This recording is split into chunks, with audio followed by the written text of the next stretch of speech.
S'il y a un produit issu de l'élevage des volailles qu'on ne pense pas toujours à transformer, ce sont les œufs.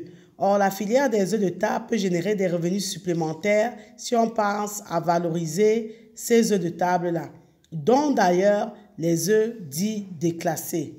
Et en les valorisant, on obtient donc ce qu'on appelle des ovoproduits. Dans cette vidéo, nous allons vous parler des poudres d'œufs, que ce soit des poudres issues du blanc de l'œuf, du jaune d'œuf, du blanc et du jaune, ou alors de la coquille d'œuf. Il faut savoir que l'œuf en poudre est un produit obtenu à partir de l'œuf classique, à partir de l'œuf que nous connaissons.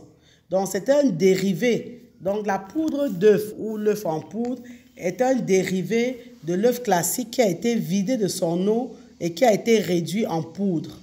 Donc, on va simplement passer l'œuf au processus de déshydratation. Ceci afin d'éliminer toute la quantité d'eau que cet œuf possède.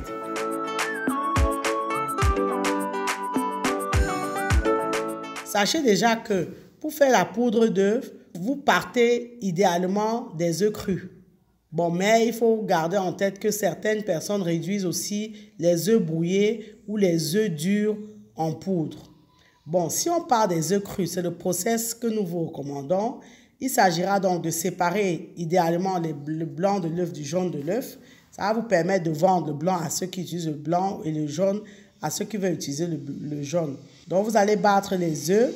Dans un second temps, quand vous avez séparé les blancs du jaune, vous allez donc trouver le moyen de battre les œufs. Donc, vous allez utiliser une fourchette ou un fouet pour battre donc ces œufs entiers ou alors laisser blancs d'œufs ou ces jaunes d'œufs après les avoir séparés. Donc, quand vous allez battre donc les œufs, il s'agira donc de battre les blancs jusqu'à ce qu'ils donnent une mousse suffisamment dense afin que les sillons du fouet restent apparents de nombreuses secondes. Et vous devez également battre les jaunes jusqu'à ce qu'ils aient la consistance d'une crème liquide aérée et relativement épaisse. Maintenant, si vous gardez les œufs entiers, vous pouvez les mettre dans un mixeur et vous les mélangez environ 1 minute. Donc, une fois que vous avez obtenu donc ces différents liquides-là, et vous allez déshydrater à l'aide d'un déshydrateur, soit les blancs d'œufs battus, soit les jaunes d'œufs battus, soit l'œuf entier battu. Vous allez, bon, idéalement, on conseille une température entre 57 et 63 degrés. Donc, vous allez obtenir donc de grosses miettes sèches en fait. Ce produit séché obtenu là, vous allez donc le réduire en poudre à l'aide d'un mixeur. Donc, vous allez utiliser un mixeur et vous allez réduire, vous allez obtenir une poudre fine. Vous allez réduire donc le produit séché en poudre. Et l'intérêt de réduire donc les morceaux d'œufs séchés, c'est de permettre d'obtenir une pâte homogène qui n'aura pas de grumeaux lorsque vous allez reconstituer cette pâte-là. Sachez qu'il existe également une méthode de transformation d'œufs en poudre par atomisation. Ça, c'est un process qui est vraiment industriel. Parce que le process que nous venons de vous décrire, c'est un process sain, mais il existe des process industriels.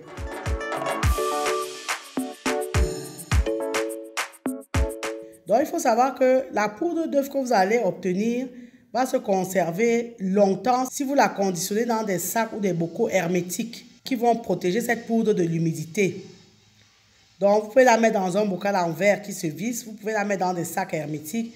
L'idée étant qu'il n'y ait plus quasiment d'air à l'intérieur de ce bocal-là ou de ce sac hermétique. Il faut penser à préférer des matériaux non poreux pour le stockage de votre poudre d'œuf. Par exemple, le verre ou l'acier inoxydable. L'idéal étant d'utiliser un récipient dont le contenu peut être scellé sous vide. Au niveau du stockage, pensez à stocker votre poudre dans un endroit froid, frais et sombre. Donc, soit vous avez une zone de stockage dédiée, soit vous pouvez utiliser un placard. Vous pouvez également stocker vos œufs déshydratés dans un réfrigérateur.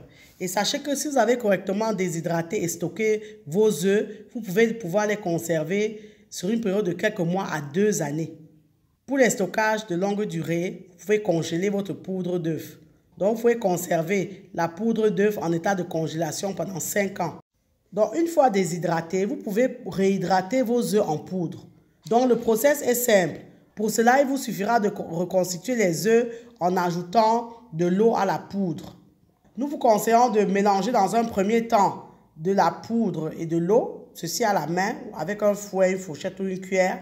Et après, vous allez monter donc vos œufs. Si ce sont des blancs, vous allez monter avec un batteur électrique ou un robot, etc. Donc, sachez qu'une fois réhydraté, le produit s'utilise comme des œufs frais. Donc, pour les blancs d'œufs, vous pouvez utiliser les blancs d'œufs dans les préparations de pâtisserie, dans tout ce qui est macarons, mousse au chocolat, meringues, les gâteaux, etc.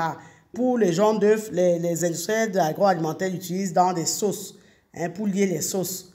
Retenez que pour obtenir l'équivalent d'un œuf blanc moyen, vous devez mélanger 4 grammes de poudre de blanc d'œuf, ce qui équivaut environ à 2 cuillères à café rases de poudre d'œuf avec 30 ml d'eau. Donc, vous allez mélanger le tout et attendre environ 5 minutes. Et vous allez obtenir donc cette matière qui a la consistance de l'œuf initial.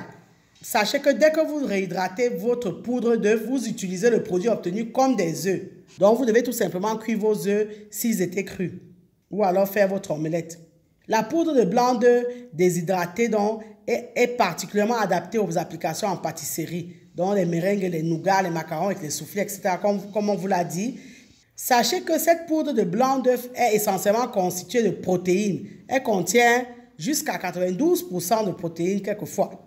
Ce qui fait qu'elle convient parfaitement aux personnes qui font les régimes hyperprotéinés ou aux personnes qui consomment des produits faibles en graisse et en sucre. Il faut savoir que, en plus de son pouvoir moussant, la poudre de blanc d'œuf possède également un pouvoir liant et coagulant.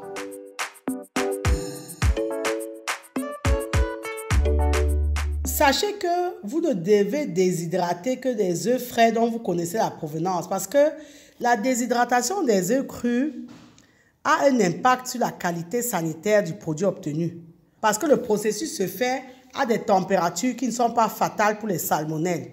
Donc, il y a un risque sanitaire élevé. Autre précaution à prendre, il faut vous rassurer que les œufs frais que vous utilisez coulent lorsqu'ils sont plongés dans de l'eau froide. C'est preuve de leur fraîcheur. Et lorsque vous cassez vos œufs, le blanc doit être épais et le jaune doit paraître ferme. Donc ça, ce sont des précautions minimales à prendre avant de fabriquer la poudre d'œuf.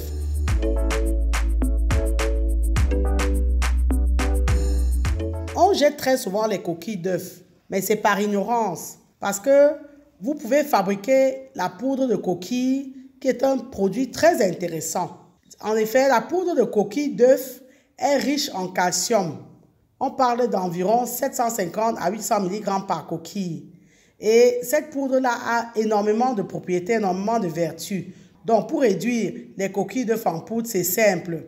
Il faut les sécher, il faut les laisser sécher pendant quelques jours à l'air libre ou alors en utilisant la chaleur résiduelle d'un four.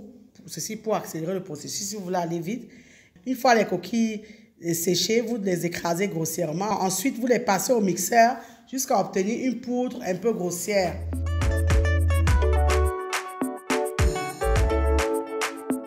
Il faut savoir que la poudre de coquille d'œuf est très intéressante parce que quand elle va se décomposer, elle va apporter rapidement les minéraux au compost et aux plantes. Sa première application, c'est que vous allez utiliser cette poudre de coquille d'œuf là pour enrichir et équilibrer votre compost.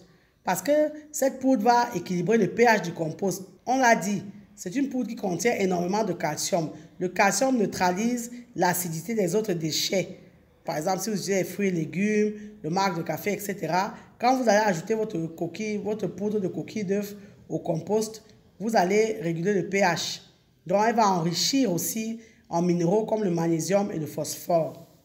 Vous pouvez également, en dehors du compost, enrichir directement votre sol avec la poudre. Donc, il suffit d'utiliser directement les coquilles broyées au pied des plantes, notamment les plantes qui apprécient un sol calcaire, ou toutes les plantes qui ont un besoin important en calcium. C'est le cas des tomates, des choux, des carottes, des radis, betteraves, haricots, les pois, etc.